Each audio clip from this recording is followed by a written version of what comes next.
Assalamualaikum teman-teman, selamat pagi. Apa kabarnya hari ini?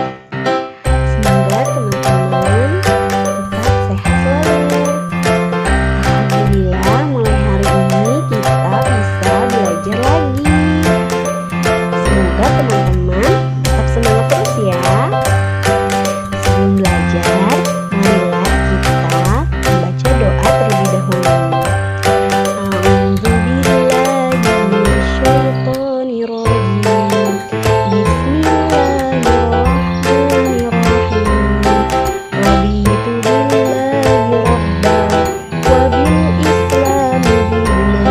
Wabi Muhammadin nabiyyan wa rasulah Rabbi zidni ilman warzuqni fahman. Indonesia merupakan negara agraris di mana banyak ditanami tumbuhan pertanian dan perkebunan. Selain itu, Indonesia juga kaya akan hasil buminya seperti batu bara, belerang, dan sebagainya. Sumber daya alam. Tujuan pembelajarannya, teman-teman mengetahui sumber daya alam yang dapat diperbarui dan sumber daya alam yang tidak dapat diperbarui beserta contoh-contohnya. Kita simak pembelajaran hari ini.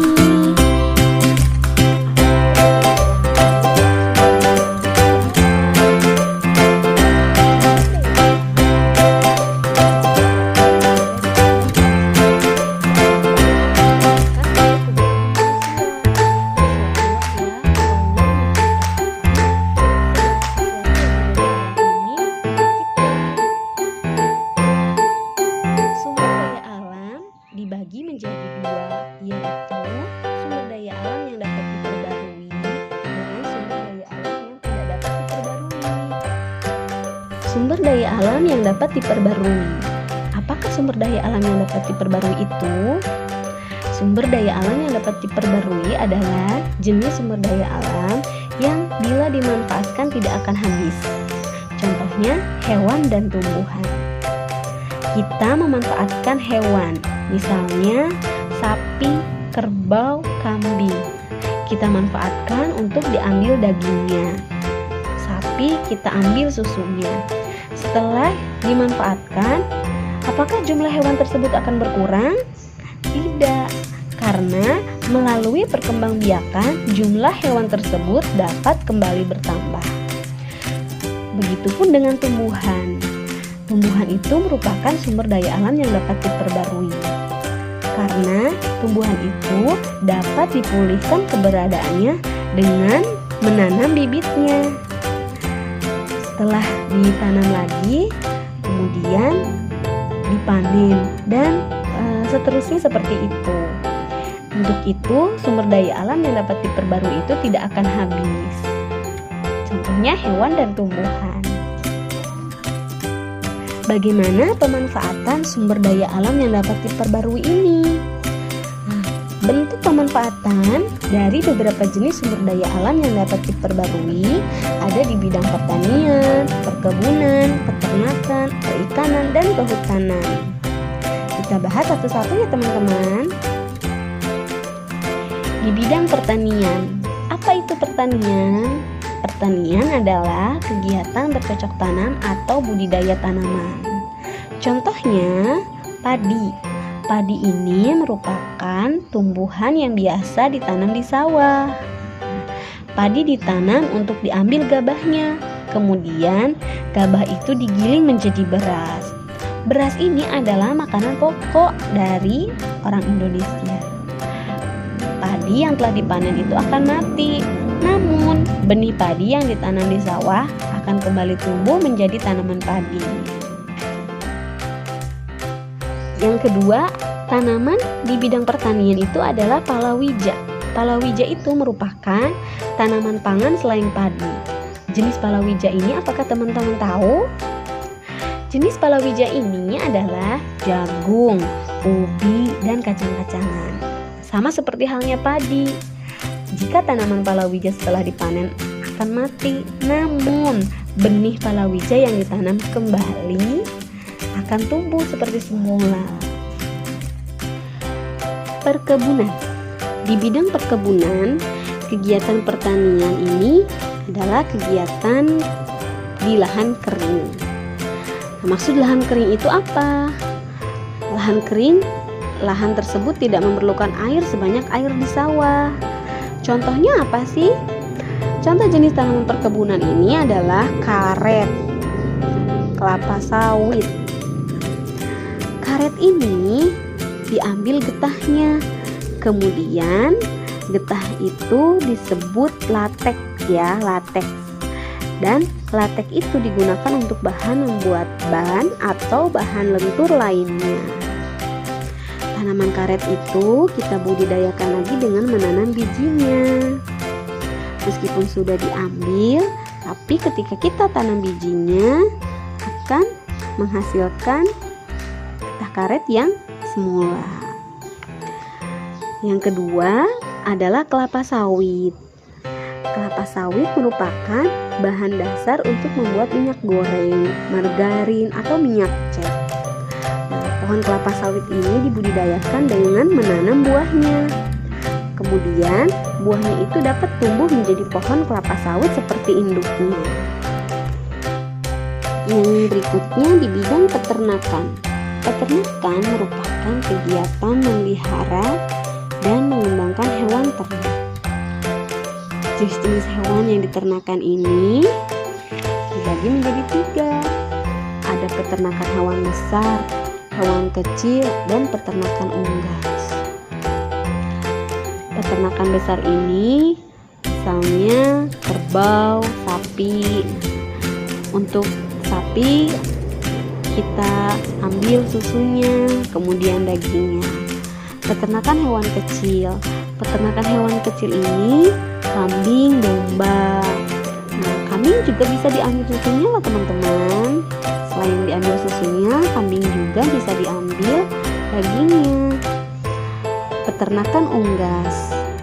Jenis hewan yang diternakan yaitu ayam, itik, angsa, dan burung. Hewan yang diambil atau dikembangbiakan dari unggas ini adalah kita ambil dagingnya atau telurnya. Bidang selanjutnya adalah perikanan. Perikanan ini merupakan usaha pengembangbiakan dan penangkapan ikan. Ada perikanan darat. Kegiatan perikanan darat ini meliputi kegiatan penangkapan dan budidaya ikan di perairan darat seperti kolam, di waduk, sungai, danau, sawah, ataupun tambak. Jenis ikan yang dibudidayakan ini adalah ikan mujair, nila, gurame, dan ikan mas. Nah, jika di tambak itu bisa dilakukan budidaya udang dan ikan bandeng. Perikanan laut. Nah, kegiatan perikanan laut ini penangkapan ikan dan budidayanya di laut. Contohnya ikan bawal, ikan kerapu, dan lobster. Di laut juga berkembang biak makhluk hidup lainnya seperti rumput laut. Di bidang kehutanan, hutan merupakan suatu wilayah yang ditumbuhi berbagai jenis pepohonan. Pepohonan itu kemudian dimanfaatkan oleh manusia sebagai sumber penghasil kayu. Nah, selain itu, hutan juga tempat hidup berbagai satwa, tempat menyimpan cadangan air, mencegah banjir atau erosi. Hutan yang gundul dapat dipulihkan keberadaannya dengan melakukan reboisasi. Apakah teman-teman tahu apa itu reboisasi? Betul sekali. Reboisasi adalah penanaman kembali tanah-tanah hutan yang gundul dengan berbagai jenis pepohonan. Sumber daya alam yang tidak dapat diperbarui. Apakah teman-teman tahu sumber daya alam yang tidak dapat diperbarui itu? Sumber daya alam yang tidak dapat diperbarui adalah jenis sumber daya alam yang bila dimanfaatkan akan langsung habis. Berbeda dengan sumber daya alam yang dapat diperbarui tadi ya teman-teman. Sumber daya alam ini tidak akan dapat pulih kembali keberadaannya. Seandainya dapat pulih pun akan memerlukan waktu yang sangat lama. Waktu yang diperlukan itu mencapai ratusan juta tahun. Apa saja contoh-contohnya? Contoh dan pemanfaatan dari sumber daya alam yang tidak dapat diperbarui ini adalah batu bara. Batu bara berasal dari tumbuhan purba yang telah mati berjuta-juta tahun yang lalu. Oleh karena itu, dari pengaruh alam, wujud tumbuhan purba itu berubah menjadi arang dan batu. Batu bara ini banyak digunakan sebagai bahan bakar untuk keperluan industri dan rumah tangga. Yang kedua ada minyak bumi. Minyak bumi ini berasal dari hewan atau plankton dan jasad-jasad relik yang telah mati berjuta-juta tahun. Akibat ini, adanya tekanan serta pengaruh suhu di bumi. Kemudian berubah menjadi cairan pekat yang disebut dengan minyak bumi. Hasil pengolahan minyak bumi ini menghasilkan aftur untuk bahan bakar pesawat terbang, bensin untuk bahan bakar kendaraan bermotor, solar untuk bahan bakar kendaraan diesel, dan oli untuk pelumas mesin. Yang ketiga ada emas. Emas ini memiliki nilai ekonomi yang tinggi ya teman-teman. Daerah penghasil emas terbesar di Indonesia adalah di Mimika. Mimika, ada yang tahu Mimika itu di mana? Betul, Mimika itu di Papua. Selain di Mimika, daerah penghasil emas terbesar itu ada di Cikotok. Cikotok ini adalah di daerah Jawa Barat. Produksi emas negara kita ini sebagian sudah masuk ke luar negeri, ya, dan digunakan di dalam negeri juga. Selain itu ada besi. Besi itu berasal dari bahan yang bercampur dengan tanah, pasir, dan sebagainya. Besi ini merupakan bahan endapan dan logam yang berwarna putih.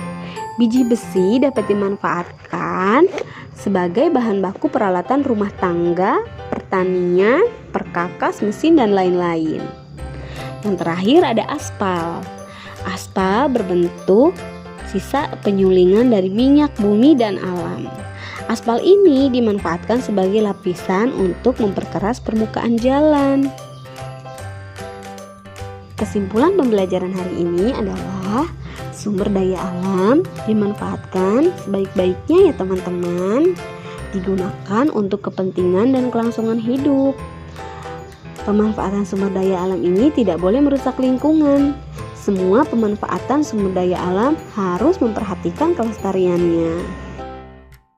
Teman-teman, agar teman-teman lebih paham mengenai materi hari ini, silakan teman-teman kerjakan tugas halaman 35 di buku paket tema 6 atau tematik 4F ya, halaman 35. Kemudian tugasnya difoto, dikumpulkan melalui Google Classroom. Alhamdulillah, pembelajaran hari ini sudah selesai. Terima kasih teman-teman sudah menyimak pembelajaran hari ini. Jika ada yang belum paham, boleh bertanya ya. Silahkan dibaca kembali bukunya agar pengetahuan teman-teman semakin bertambah. Sebelum kita akhiri, marilah kita membaca doa penutup majelis. Subhanaka Allahumma wa bihamdika asyhadu an la ilaha illa anta astaghfiruka wa atubu ilaik. Tetap semangat terus teman-teman. Wassalamualaikum warahmatullahi wabarakatuh.